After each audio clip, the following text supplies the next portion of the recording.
Three of the NFL season. Let's get straight into it. Starting out with the Dolphins and Seahawks. Hawks obviously get a massive dub. Yes, I understand that they were without Tua Tagovailoa, and as a result, everybody struggled collectively. Even with the Seahawks, Geno Smith threw a couple picks that honestly I can understand how they came to happen, and I'm not necessarily putting the blame on him for them, but the Dolphins defense got stops to the point where the Seahawks did not score again until the fourth quarter. Keep in mind that they scored 17 points in the first quarter, capitalized by a 71-yard touchdown DK Metcalf. Yes, sir. He had a hell of a game. 4 for 104 and the aforementioned touchdown. The team didn't have to do too much to impose their will. But the Dolphins were clawing. They even got a few drives in Seahawks territory. The first pick landed them inside the 5-yard line. And they still were not able to make anything happen in terms of getting 6 points on the board. They only managed a field goal. And then Jason Sanders missed another as well before that specific drive. Skylar Thompson is who he is. He went 13 of 19 for 107 yards. But don't let that fool you.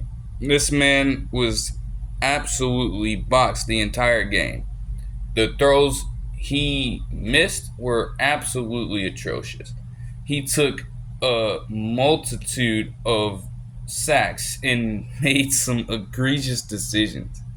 Literally almost pulled a Jameis Winston, but he was far from getting a first down. He instead fumbles out of bounds and takes a costly sack rather than trying to push the ball down the field and score something before the end of the half.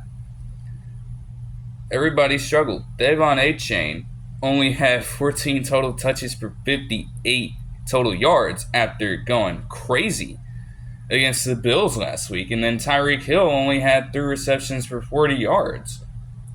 Like, they could not truly get him going at all. Longest catch was 17 yards. And ironically enough, the longest play of the game for the Dolphins was made by former Seahawk Dwayne Eskridge, who was, after this game, promptly demoted to the practice squad. They had Skylar Thompson in such a position where he actually got hurt and was forced to sit out the rest of the game. They substituted in Tim Boyle, and is that supposed to strike fear in somebody's heart? I don't know. Nothing panned out for them. Okay, Geno had a solid game despite the picks. 76.5% completion, 289 yards. Calm, cool, collected game. Need to go necessarily overboard for this one. And Zach Charbonnet had a good, outing in his second consecutive start with 18 rushes for 91 yards and 2 touchdowns. Also, McIntosh, they finally decided to activate him a little bit. Now, granted, the game was over at this point, but he picked up 11 rushing yards in, that garbage time. So, you gotta love that. I would just hope that, again, he could be a productive player, potentially. If Walker is still dealing with an injury, because, you have a long week ahead, given the fact that the next game is on Monday. So, just see how Kenneth Walker III is doing, monitor him, and if he's still not fully recovered, you probably should be giving Kenny McIntosh more reps in these games. Why not? Go for it. Good win all around, though. And we move on to a Jets-Patriots game that saw the same score, only this time in the Jets' favor. Another 24-3 outing. First of all, we got to shout out Will McDonald IV again, coming out of the gates, balling out, putting that pressure on Jacoby Brissett, and getting 2 sacks and 3 total tackles off the rip. Now, the Patriots just, I don't know, man. This is why I continue to say what I say about Jacoby Brissett. When he has a maintained lead, his style of play is ideal. Checking the ball down, making pinpoint passes within 5 yards, and running the ball down, running the clock down, and taking away opportunities of time of possession from the other team. This methodology backfired completely. At a specific point in the second quarter, the offense only averaged 1.3 yards a play, a fucking play, and ended the game with 139 total yards of offense on 2.9 yards a play. They wanted to control the clock because you knew that the Jets were struggling, but this is still Aaron Rodgers you're facing off against. Keep in mind that the Jets had 40 minutes of total control of the ball compared to the Patriots' 20. 20 whole minutes. For Jacoby Brissett to go 12 of 18 for 98 yards. Ramondre Stevenson is usually productive, but he struggled in this one. 6 rushes for 23 yards. Antonio Gibson getting 5 for 29 didn't even mean much of anything. Your leading receiver, if you're a Patriots fan, was Demario Douglas with 7 for 69. If Demario Douglas is your leading wide receiver in any given game, that's a problem. And it shows you just how desperate the Patriots still are for a truly productive wide receiver. Tight ends were very limited in action, but obviously Hunter Henry went off last week. That could be relatively inconsistent, but at least you're getting signs of life in the tight end core. I don't know about this wide receiver core, bro. And, Aaron Rodgers had a vintage Aaron Rodgers game. The throw to Garrett Wilson was perfect. You couldn't put that ball in any better place. And Christian Gonzalez, it's not even necessarily like he, got completely beaten. He did exactly what he was supposed to do. That is the natural instinct. You thought you could get a hand on it, so you're going to go and try to swat it. But Rodgers is a vet in the game, so he knows to put it just a touch higher and a little outside of Gonzalez's range for his hand to go and get it. And Wilson makes an immaculate catch by 1, coming down with it in bounds, and 2, finding a way to adjust the position of the ball and get it in the end zone. Tyler Conklin led the team in receiving for some reason, and they were just trying to compare him to great tight ends like Robert Gronkowski. And I'm not buying that shit at all, but I guess I have to respect it. The Jets defense is for real, and when you're the Patriots and you're trying to, again, maintain leads and run the ball down people's throats and make sure that offenses don't get enough time of possession to make something happen, usually you can get away with it if a defense is porous. They ran into a gauntlet. The Jets defense is still relatively strong. And it was almost as if Jacoby Brissett was running through mud trying to operate this offense. Now, they made a decision to put Drake May in at the very end of the game, the final drive of the game. Maybe you could have used that wishful thinking earlier to make something happen, get a spark off the bench in some way, because you weren't getting it throughout the entire game with Brissett. So it was smart for you to stick with it, and then you think about it in just a moment of pure intelligence and realization that maybe we should have Drake May in. Maybe you can do something for us, and you wait until the final drive of the game. That's incredibly idiotic. But again, solid win for the Jets. And now an ugly win by this Eagles team. Like, when you really think about it, this Eagles team, yes, you have to win the one-score games to, assert yourself as a team who can contend for a Super Bowl during a playoff run. I understand that, but these wins against the Packers and now the Saints in this game, which they won 15-12, were just disgusting all around. Jalen Hurts is just making all these stupid-ass decisions. Yes, he went 29-38 for 311 yards, an interception in 25 rushing yards. You can say all you want, but let's be real. Jalen Hurts is not the reason why they won this game. The fact that the defense stood their ground as much as they did until the very end when Chris Olave made a beautiful catch in the end zone. Shout out to Chris Olave too. He had a solid game, and I'll get to that in a minute. But the defense was so great that by the end of the third quarter, the 3 points that the Saints had were the only points scored in the game, period. Great reflection of the defensive effort, but a poor ass showing from the offense. Seriously. And it was led by Jalen Hurts. It wasn't until that they actively decided to get the ball out of his hands and put the ball in the hands of other playmakers that they would go on to win this game.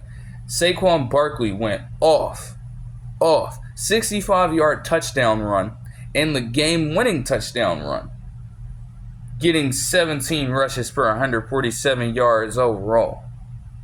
Dallas Goedert had his best game all season. The 61-yard catch that he had on the catch and run, in which actually a defender actually ran into Willie Gay and stopped him from being able to cover Goedert completely. But Goedert took advantage of it, broke loose, showed a little bit of sneaky speed, and got down the field to set up that Saquon Barkley touchdown run and the subsequent 2-point conversion as well. Those guys are who won the Eagles this matchup right here. And all I gotta say is, hey, great defensive showing by the Saints as well, but I told you, all of these people wanted to buy into this Derek Carr hype like he was gonna be some MVP. Nigga played like shit. Alright, 14-25, 142 yards, a touchdown, and then the game-losing interception to none other than Reed Blankenship. I'll be damned. He averaged 45.5 points a game coming into this. Oh, the Saints offense is going to be revolutionary this. Oh my gosh. Derek Carr's an MVP candidate. No. Fuck no. Get out of here, bro. He came out with the intent to show you exactly who he was. Y'all think the Saints really going to pull this off? Nah. It's not happening, bro. I'm sorry. Again, Olave caught all 6 of his catches, got the 86 yards, and got the aforementioned touchdown.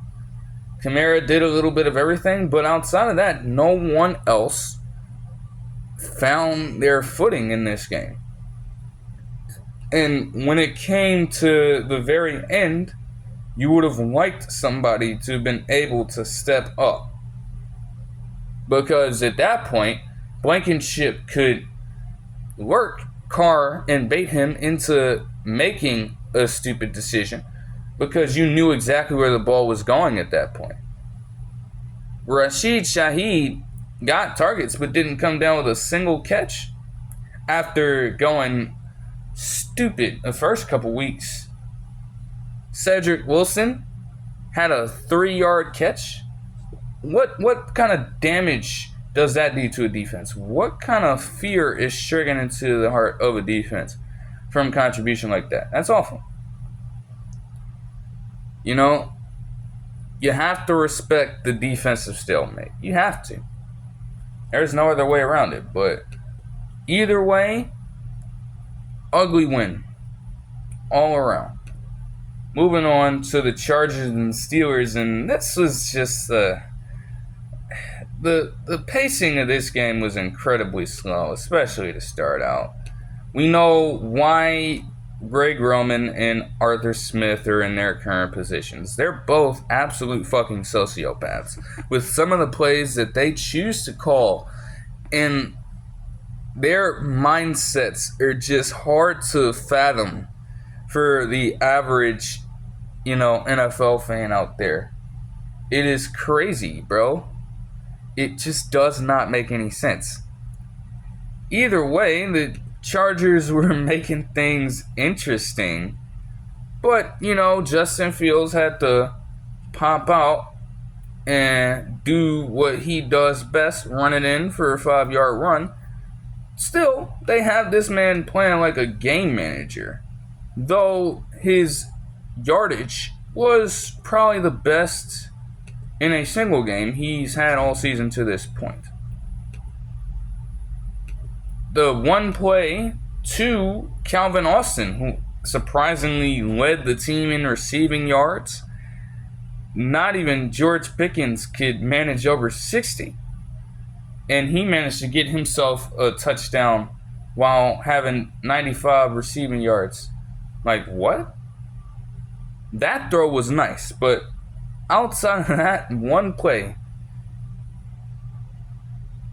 this was not a premier game to tune into if you were a fan of either one of these teams. Herbert actually went down in the game and was substituted, by Taylor Heineke. But not much damage was done on his end either. Because they tried to enforce the run still, knowing that they had to get in this game with stretching the ball down the field. And Greg Roman's just too stubborn to get that, so he implemented some of these schemes. They got stuffed almost every time, and they got behind schedule on multiple occasions, leading to multiple punts. Like, look at this shit. Like, Gus Edwards only had 9 rushing yards and 3 yards of carry, bro. Craziness. Now, as slow as this was, some news would definitely come to the Chargers. They could potentially get Herbert back even with him being out, but they could also potentially lose both Rashawn Slater and Joe Alt in next week's game against the Chiefs. They could both miss that matchup. That's kind of scary if you're them, because your interior leaves a lot to be desired, and Slater has certainly been one of the strongest, tackles in the league. One of the best the past couple of years since he's entered. Alt shows promise, though he may not, I don't believe that he's necessarily as elite yet as people are already touting him, but he has the potential, and he's certainly been producing well. So that could be a huge loss, especially when you're dealing with guys like George Karlaftis coming off the end. And not to mention, you're already weak in the middle, having Chris Jones attack the middle or play from either side of the end position. So you're potentially screwed if you're them. Colts Bears was also ugly because you have Caleb Williams and you have Anthony Richardson. Yes, one's a rookie and one's technically a veteran, though this could be his first full season if he plays it out all the way. Both young quarterbacks. You saw flashes of good play from both as well. And yet, the stupid plays by both made this a long, drawn-out battle of mediocrity. I mean, the pick that Anthony Richardson threw, they want to, make fun of him for this throw on an out route to Ashton Jauan that was overthrown by a wide amount of yardage. And while that was bad, the pick in the end zone to Tremaine Edmonds was terrible as fuck. Even if the ball wasn't tipped up, the read was awful. Okay? Think about this shit and tell me what you think, right? The Bears clamped his ass. You know, the Bears also had their own struggles with Caleb Williams making stupid rookie mistakes, even though this is certainly the best game he's had so far. You gotta love what you're seeing in that aspect. Yes, it's bad that you're losing, but Caleb Williams is finding a way to progress even through all the negatives that have accumulated across these weeks of football so far.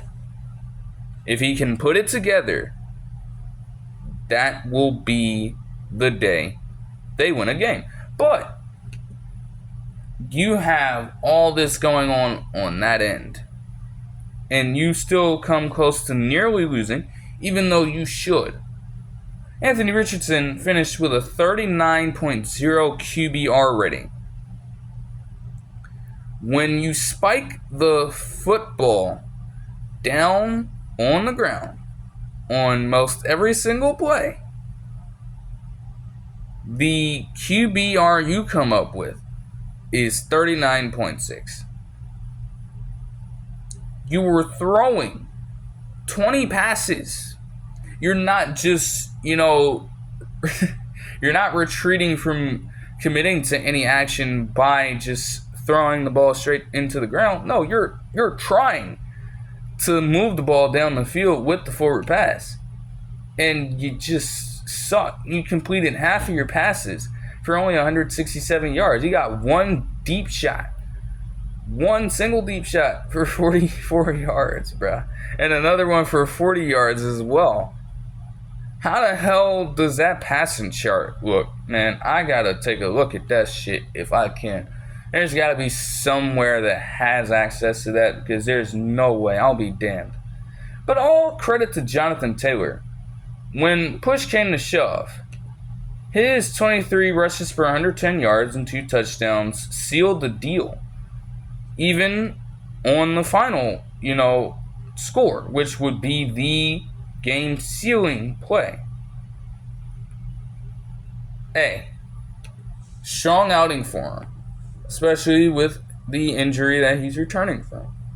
As he continues to ramp it up, expect more of that from Jonathan Taylor over the course of the season. Don't expect that from the rushing unit of the Bears as a whole. You knew it was a problem when on 4th down and goal earlier in the game, they tried to run a fucking speed option that lost a shit ton of yardage. You're trying everything you can do to impose your will on the run game, and it isn't fucking working. Okay? They should have certainly run the ball up the middle with Caleb Williams. You don't see that he has the ability to be a mobile quarterback as well. Let him go to work in that department, because none of your pure running backs are making it happen. Rashawn Johnson had 30 rushing yards on 8 attempts, dude. And DeAndre Swift, they go and invest all of this in him to only have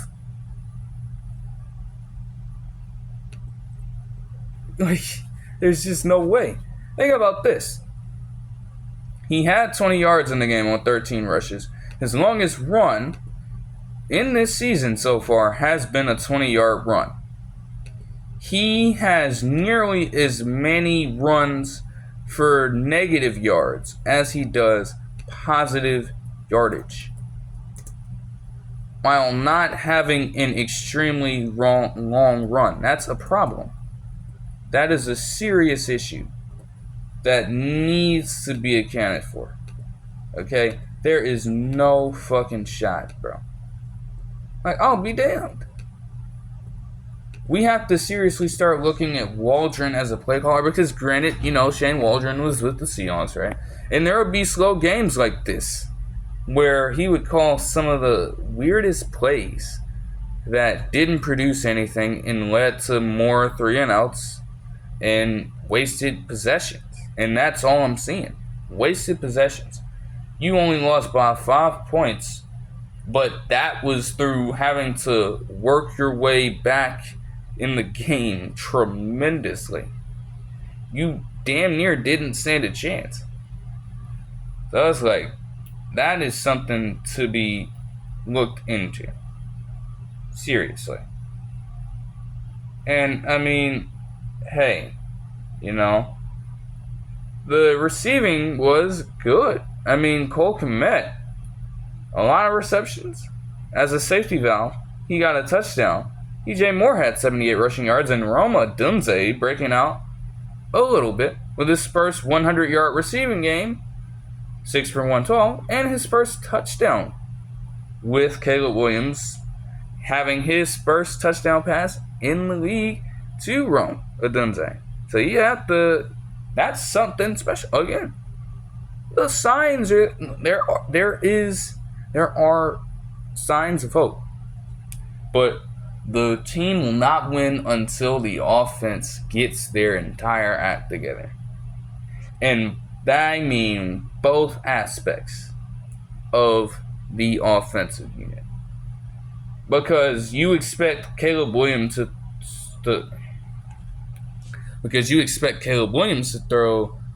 52 times and have to complete 33 passes, get 363 yards, and you still lose the game? Because at that point, you're making yourself one-dimensional. You only average 2.2 yards a carry on the ground. What the hell do you expect elsewhere? You don't expect corners to be accounting for the pass at all times? Like, come on. And, I mean, in terms of a team being able to impose their will in the run game, the Ravens did just that. Derrick Henry had a hell of an outing, his best outing so far, with 25 rushes for under 51 yards and 2 touchdowns. Lamar Jackson had 14 rushes for 87 yards and a touchdown. The whole team had 274 yards and 3 touchdowns. They are still continuing a long-standing streak of games with over 200 rushing yards and games with over 150 as a team. They are on a 30-plus consecutive game win streak in these categories as it relates to them. And they went up huge to open up the fourth quarter. Derrick Henry exposes the shit out of Kalen Carson, stiff-arming him, shedding a tackle attempt from him. Lamar Jackson is diming, had a pretty accurate game, and they find themselves up 28-6. And just like that, despite the Cowboys not getting anything going in the run game, whether it be Dak Prescott actually deciding to play like a legitimate $60 million per year quarterback is supposed to, or because of the Ravens' lack of intensity and consistency, they were able to creep back into this game.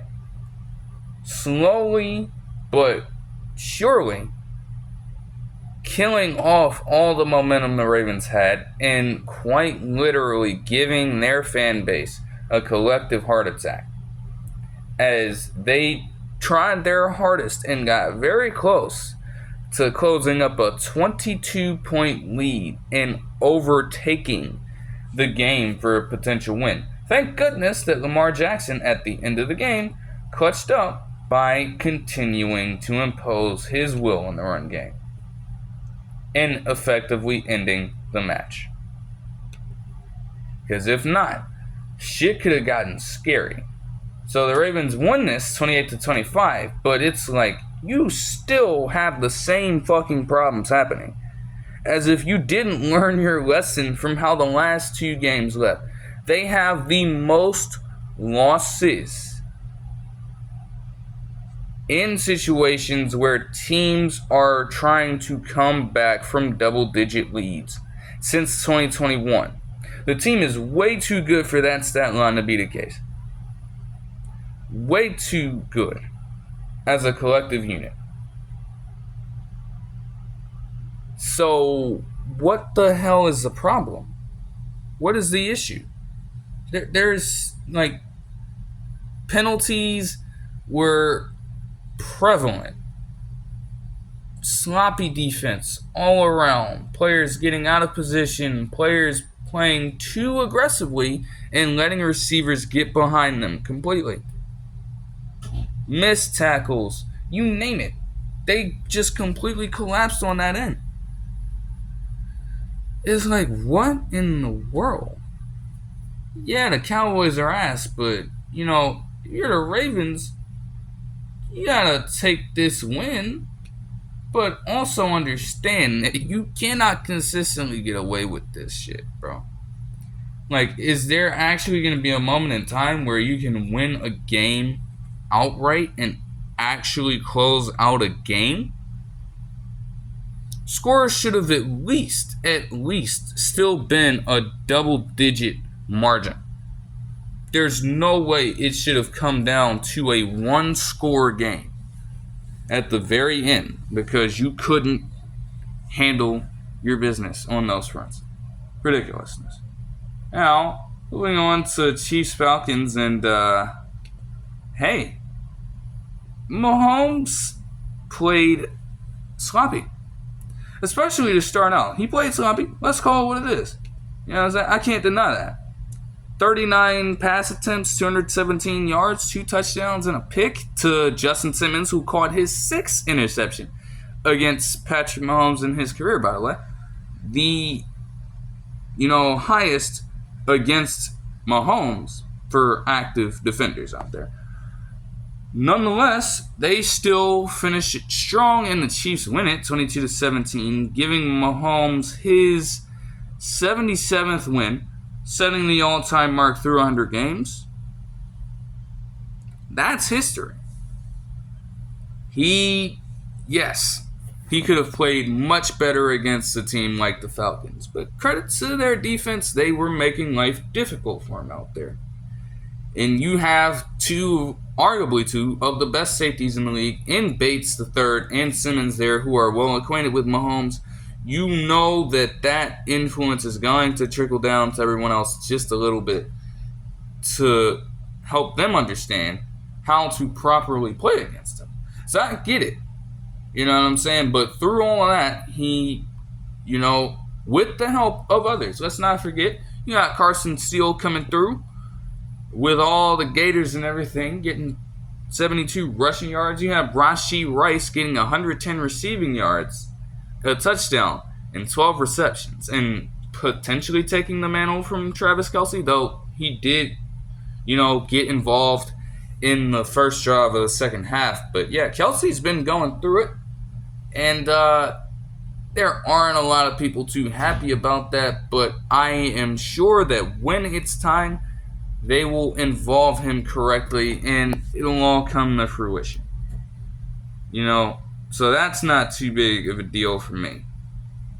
Like I said, come talk to me now, alright? That nigga, Kirk Cousins, did not win the war, bitch. He didn't fucking win the war. What did I tell you? Alright? Now, yes, the Chiefs might have found themselves in a situation where they got away with something else, and that might have helped them close it out. But look here. At the end of the day, the Falcons are still given another chance to score a touchdown. And it probably would have been better for them to take their points on the very first drive that they had in the fourth quarter after getting the ball back. But they wanted to be ballsy because you're going up against back-to-back champs. So you want to show off your kahunas, and you want to make sure that you can stamp your foot in the ground right there. Didn't pan out. You find yourself in that spot again, and you flopped again. So it's not like, oh man, oh my God, the Chiefs got, a favorable call again. The refs cheated. Oh my gosh, the Chiefs and the refs are in a long-standing relationship. Stop fucking crying. You got another chance to score, and you simply did not. Because Kirk Cousins is exactly who he is. And when it came time for you to try to rely on him. What did you do? You ran it outside to Bijan Robinson. That was your decision. You gave it to Bijan Robinson. That should tell you everything you need to know. Obviously, you're not going to expect Kirk Cousins to run the fucking ball. But at the very least, if you want Kirk Cousins to play in an offensive system that revolves around the play-action pass, which he is probably the most elite at, that's the best aspect of his game. So you don't incorporate that on a 4th and short. You want to do an outside run that they were already anticipating, and with Bijan Robinson absolutely struggling in this game. He finished with averaging only 1.9 yards a carry for 31 yards on the night. Seriously? And that is your decision. You needed more than a single yard or two. And you think that based off of that, his longest run was 7. That still gives you merit to go for a run in that position. I don't know about that. Your longest run came from Ray McCloud. What the fuck? Like, the real hero that, the Falcons had here, Drake London stepped up when he needed to. Why not do a play-action pass to potentially get him the ball in a short distance? His catch radius is one of the highest in the league. You aren't confident in the fact that he could potentially come down with whatever Kirk Cousins throws at him as long as it's a good pass? Really? Hey, Kyle Pitts got the ball again, too, on a 50-yard catch. That honestly, he was stopped short. Maybe that could have had a little more of an impact, but I mean, they were still in that territory anyways. Maybe not too much, but it helps because, hey, he didn't have to beg for the ball. He didn't have to beg for Kirk Cousins to go and throw him the ball. He actually finished with 2 catches for 59 yards. Why not get him involved in that play? That's all I'm saying. It doesn't make sense. So a somewhat controversial win, a somewhat controversial 22-17 victory for the Chiefs. But seriously, it came down to a decision made by the Falcons, not a decision made by the referees. You lost on your own volition. If you can't accept that at that point, I don't know what to tell you. Maybe you're just incredibly salty about it. And speaking of people who are incredibly salty, let's just get this Bills-Jaguars discussion out of the way, shall we? I don't even need to read off any numbers. All you need to know is that Josh Allen dominated. Okay, the Jaguars got fucked. Alright? Trevor Lawrence played like absolute dog shit on national television. He played like absolute dog shit. Mac Jones stepped in after a while because they said, fuck, we can't keep putting Trevor Lawrence out here. He's not going to go and win us the game. It's too far out of reach. Let's put in Mac Jones. Let's see what he's capable of. That nigga, within a few plays, fumbles the ball and gives it right back to the Bills. Nothing went right for this team. Nothing. Absolutely nothing. I don't even care if Travis Etienne got over 60 rushing yards. I don't care. It doesn't matter. When you needed plays made, you didn't make them in this game. And you allowed the Bills to absolutely work you in every capacity. They had a nice balance. Shakir, 8. Keon Coleman had a nice touchdown catch. They were just in complete and total rhythm, which is scary for the team that has to face them next week.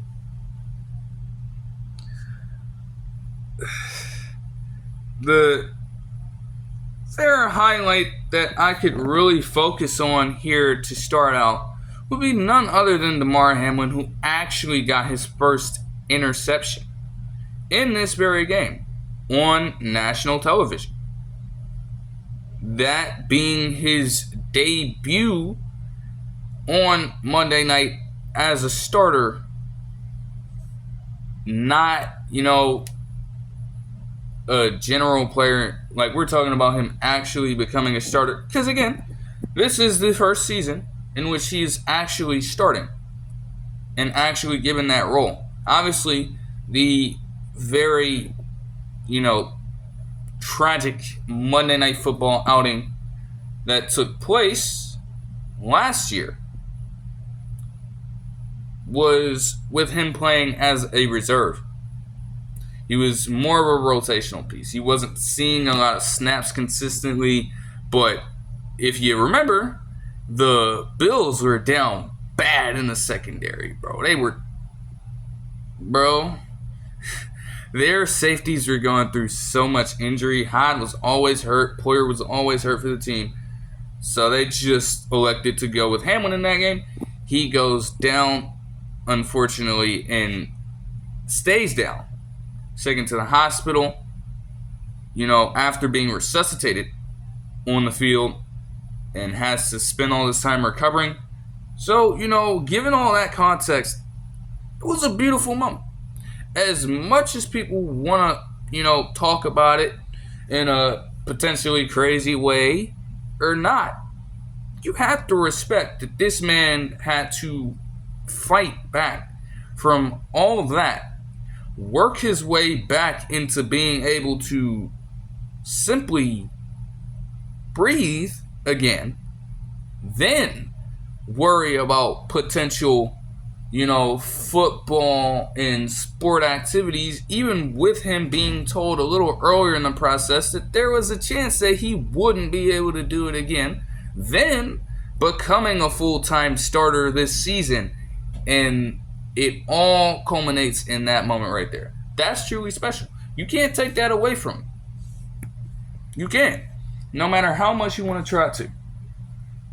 Now, Allen set some history with, throwing for 200 yards plus and 4 touchdowns in the first half. First player to do that on Monday Night Football since Ben Roethlisberger. I'm not sure if he wants to be compared to Ben Roethlisberger for many reasons that I probably can't get into on this video. And Jamarcus Ingram has been a player that's consistently been making plays here this year. I'm not even sure who this dude is. Maybe I need to do my research. Maybe I have not been too keen as to what the hell's been going on in the developmental system of the Bills organization, because he is solid.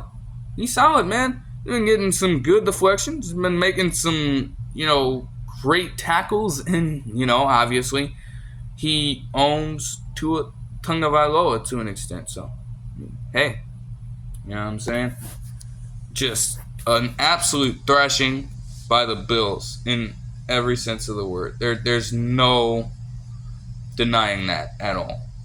And moving on to the Commanders and Bengals, the battle of the LSU quarterbacks, Joe Burrow after transferring from Ohio State and Jayden Daniels after transferring from Arizona State.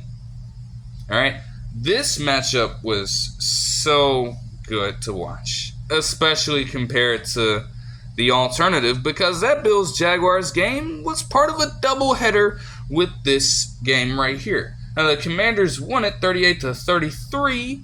Jayden Daniels balled out. His first touchdown pass was thrown to a lineman, not a receiver, but his second touchdown pass. Oh my goodness. That pass, he is getting blitzed on third down. He chucks it up, high points the ball all the way to the boundary, the sheer boundary of the end zone. And Terry McLaurin comes down with a beautiful tiptoe catch in the motherfucking end zone for the touchdown that would seal up the match. Jayden Daniels overall had 21 completed passes out of 23 attempts for 254 yards, 2 touchdowns, no picks, as well as a touchdown run and 39 yards rushing. Now, granted, you want to see Brian Robinson Jr. do more than that. Oh my goodness, only 33 rushing yards. But they did solid enough work in the rushing game overall to keep up. Austin Eckler even had a decent day as well. But when it comes to Jayden Daniels' performance, he actually set NFL history in multiple regards. When it comes to the game itself, he had the highest completion percentage with a minimum of 20 passing attempts in an NFL game for a rookie quarterback. He set the franchise record for the most accurate passer in a single game. The Commanders have never had a single performance by a single quarterback in their franchise's history as efficient as that one, with the required amount of passing attempts needed to achieve such a stat line.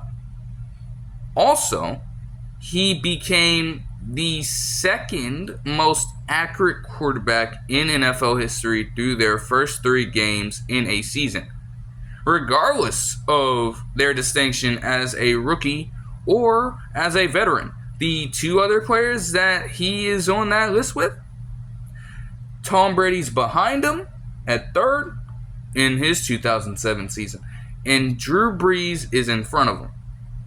That's a list you want to be on. So, yes, the jury is still out there, and you want to see more production from Jayden Daniels, but this was an immaculate game for him. Credit to the 24-year-old man. I can't say young man, but he balled out. He had a tremendous game, and the Commanders needed every bit of it to outlast the Bengals, who, in their own right, Joe Burrow nearly went band for band, bro. Okay, 29 of 38 passing, 324 yards, and 3 touchdowns. That's pretty fucking good.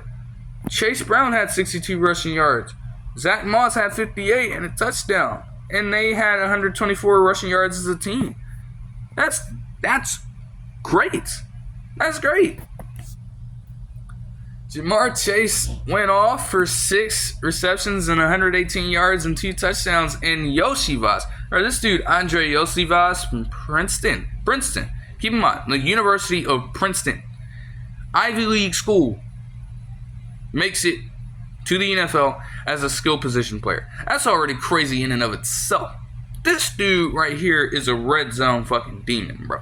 The amount of moves you're putting on in such a short amount of space on these cornerbacks, and for him to make the extension into the end zone at the very last second, that's crazy stuff. I ain't gonna say that he's Tyler Boyd reincarnate, but he could be treading toward that territory. That's all I'm saying. They may really be falling in favor of him with the way that he is getting utilized in these positions. As it starts out like that, you become a reliable red zone target. And then the team wants to explore other aspects of your game. Can you potentially be a consistent slot guy for us? Do we move you outside sometimes to give you some more favorable matchups, or use you as a decoy to get a guy like Jamar Chase in a different position and going against a weaker opponent, or T. Higgins? You never know. You never know. Defensive shootout. No defense. And that mindset right there set another NFL record as the first NFL game since 1940, and by that logic, the first in the Super Bowl era to not yield a single turnover or punt by either squad. So if you are a casual football fan to the extreme who only likes offensive shootouts, let me tell you something. This was the game for you. And if you didn't catch it, you missed out on something special.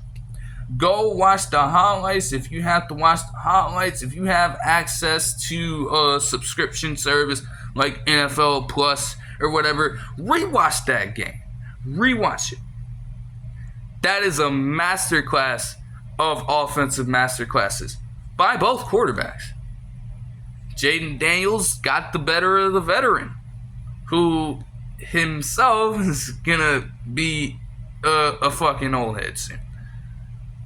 But hey, just solid outing all around. And to, move on to some other stuff because, oh my gosh, this is so long already, bro. I knew it, man. Gosh. All right. Giants and Browns, man. Great outing by Daniel Jones. I didn't think I'd be saying that. He did enough to win, but keep in mind that the Browns had their asses clamped up in the second half. They didn't do anything. They went up 21-0, well, 21-7 rather, and then proceeded to do jack shit in the second half. They were getting consistently stumped because of, missed opportunities, and also they had Devin Singletary fumble. They had Eric Gray fumble on the very first play of the game. That led to the early Browns touchdown. Again, good defensive effort by both teams. Not a whole lot of offensive firepower, but Neighbors is definitely promising. In fact, he has a high amounts of targets. He leads the league in total targets this season and is on pace to set an NFL record set by Jets wide receiver. I think it was Rod Scott. That is insane to think about, though. Like, really? You're gonna give all those targets to a rookie? Really? That makes absolutely no sense, but it worked for the Giants here. They got away with the victory. So, hey, you know what I'm saying? Like,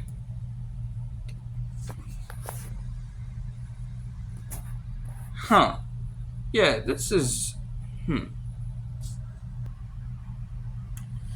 Alright, the most targeted wide receiver in NFL history in a single season was actually Marvin Harrison with 205.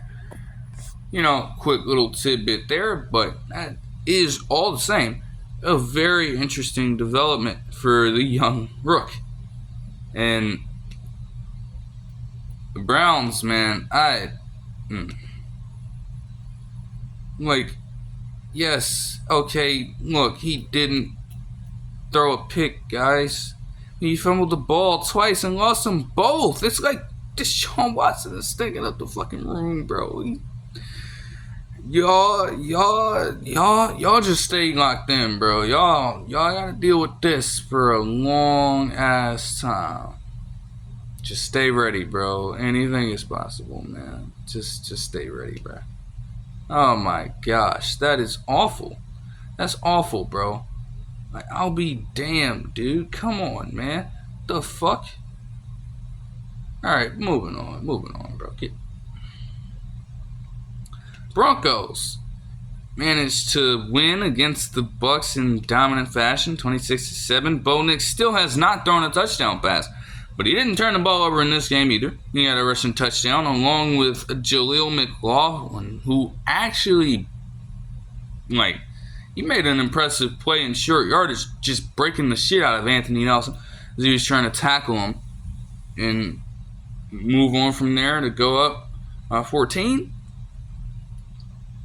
And they largely had control of the game from there. Bucs didn't really do too much outside of the one touchdown pass to Chris Godwin. Even with them having, a decent enough time of possession to make something happen, it just didn't. Baker Mayfield had for his standards, especially, when they were preceded by the couple of games before this, 25 of 33 for 163, a touchdown, and a pick don't really compare. But you love to see that Bucky Urban had 9 rushes for 70 yards. And Rachaad White is still ass. Why do you keep on trying to incorporate his ability in the run game when he just can't do it? And he wasn't even that effective in the receiving game. 5 receptions for 18 fucking yards, bro. Like, at that point, you're just a liability on the team and you need to be benched. Don't play him. It may not have helped you in this game anyways, but, bro, for goodness. Like, what the fuck? You can't run already. If you're not that going to be effective in the receiving game, as that change of pace back, you shouldn't even be in the game at that point. I don't know what Ty Bowles is thinking there. It would not, like, it wouldn't have made a difference, but it's like, just, you're wasting everybody's time, bro. Somebody whose time wasn't wasted was none other than Malik Willis, who got the ultimate get back. He beat his former team 30-14 in the game on Sunday. He went 13 of 19, returned 2 yards, a touchdown, had 73 rushing yards and a touchdown. Like, they decided that, hey, we understood your situation. You were traded from the Titans a week ago and waived by them, then sent to us. Go out there and ball. Prove yourself. He asserted himself. Prove is a strong word. Because, yes, Jordan Love will come back eventually and do way better. But it's a nice little story, you know what I'm saying? Absolutely worked Will Levis. The comparison ain't even close, bro. Like, he was so much more effective, and Will Levis just continued the stretch of making stupid decisions. Again. Not to mention as well, when you're in a situation where you have 3 total turnovers and still you are down 27-14, you get the ball back and that very drive resulted in a fumble. You did have a chance. You had chances to win, well, not even win, but at least put up more of a fight. And you faltered every time as the leader of the team. What's that about? Moving on to the Texans and Vikings. Again, I ain't even going to worry about the Vikings too much because Aaron Jones had a great game rushing. Sam Darnold was effective enough to win. I'm not going to say that he's a fucking MVP candidate, but look, he played well, granted, and his, scans came back negative for potential sprain. So that is always good to hear that, you avoid injury. You don't want to see anybody get hurt. So, hey, if they're keeping this momentum up and he's actually healthy and ready to go, then, Vikings could potentially do some more damage.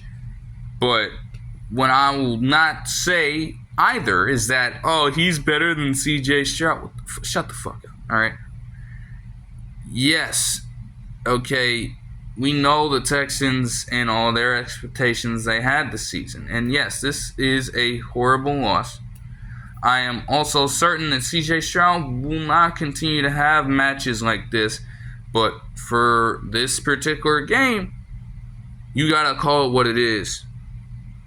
I would hope that people have been addressing this contribution from CJ Stroud. It was quite possibly the worst game he's had so far. 20 of 31, 215, a touchdown, 2 interceptions, and only 7 points on the offensive side of the ball to compare it to the Vikings 34. That's horrible. As much as you want to give CJ Stroud the praise, and that's fine, you can't deny that he played bad. You have to call it what it is. Like, don't do that, bro. Seriously. He played most of the match. They put Davis Mills in at the very end. The very end. He played a majority of the time. So the Texans could certainly have put up more of a fight than this. They simply did not. Why do you think that is? That's on the play of CJ Stroud. It's as simple as that.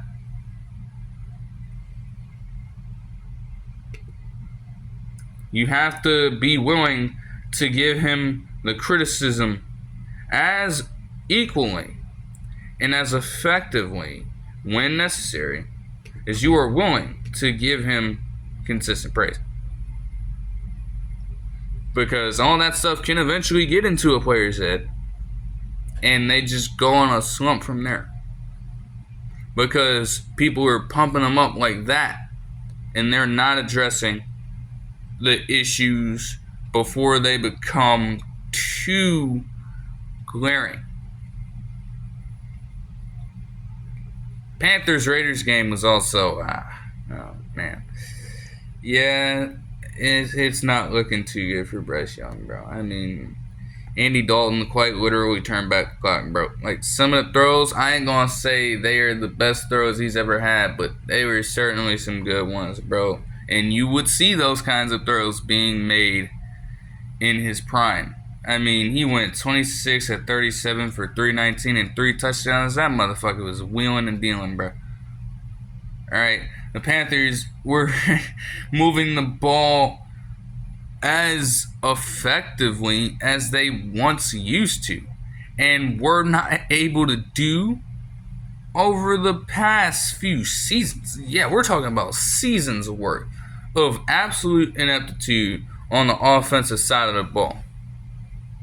And they managed to, counter all of that in less than a full game of work. That's insane. Chuba Hubbard had a 100-yard rushing game. 21 rushes for 114 yards. Miles Sanders scored a touchdown. Deontay Johnson had 122 yards receiving. Everything just seemed to click for the Panthers, with an old head and Andy Dalton stepping in. So yeah, I don't necessarily know that they revert back to, giving the reins to Bryce Young right now. I don't see how that would happen.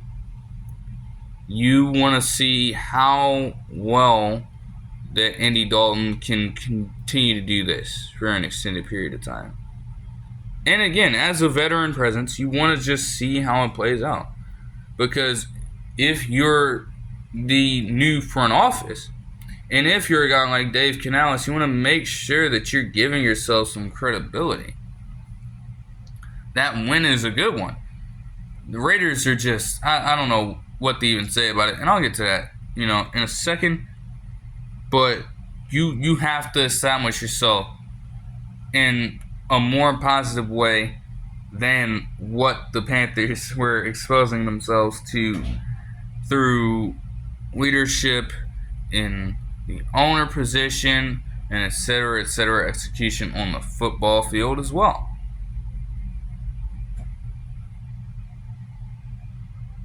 This is quite the first step in the long way back, but it entails that, hey, the jobs of these other people are at least secure for another good portion of time, so that we can continue to build off of this and get the right personnel in to not have to, rely on backups to make things happen. Maybe potentially give Bryce Young a better chance over the course of some time and allow him that time to soak in information and learn the finer nuances of the playbook, then reestablish himself as a starter and play way better.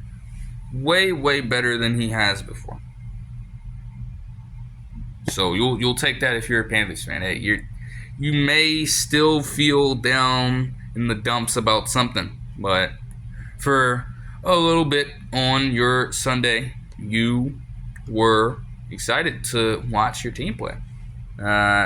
You are not if you are a Raiders fan, because you got Antonio Pierce taking shots at who we honestly assume. Whenever you're talking about somebody making business decisions or something like that, some players made some business decisions. Essentially, what Pierce is saying, and granted, too, one can't be blamed because you're losing to one of the worst, if not the worst team in the league, especially when you take into account their record from last season. They've been the worst team in the league for a good stretch of time, and you get thrashed by them like that. You score 15 points in the fourth quarter. Like, that's whatever. At that point, you're already out of it. It's garbage time on top of garbage time. You gave yourself no shot. I'm sure that would piss somebody off. But anytime you hear a coach talking that kind of lingo, they're talking about a specific person or maybe a group of 2 or 3 people. So we all understood that Davante Adams was probably, especially with some of the expressions that he had after the end of the match himself, we were all certain it was probably him that was being addressed with that comment. So, once more, new coach, similar situation with your franchise player. And granted, too, he only had 4 receptions for 40 yards in a game where he should certainly be looked to way more than guys like Trey Tucker, 96 yards, Jacoby Myers, 62 yards. Like, what the hell did you go and pick up Davante Adams and give him a massive contract extension for that made him the highest paid receiver in the league for a short period of time? All right? Why go out and make that move if you're going to treat him like the 4th option on an offense that desperately needs to utilize their number 1 wide receiver talent in order to succeed consistently, like they did in the week before when they won in an upset victory against a way stronger opponent? What a difference a week makes, huh? Come on. What is that about? Now you have the Lions and the Cardinals.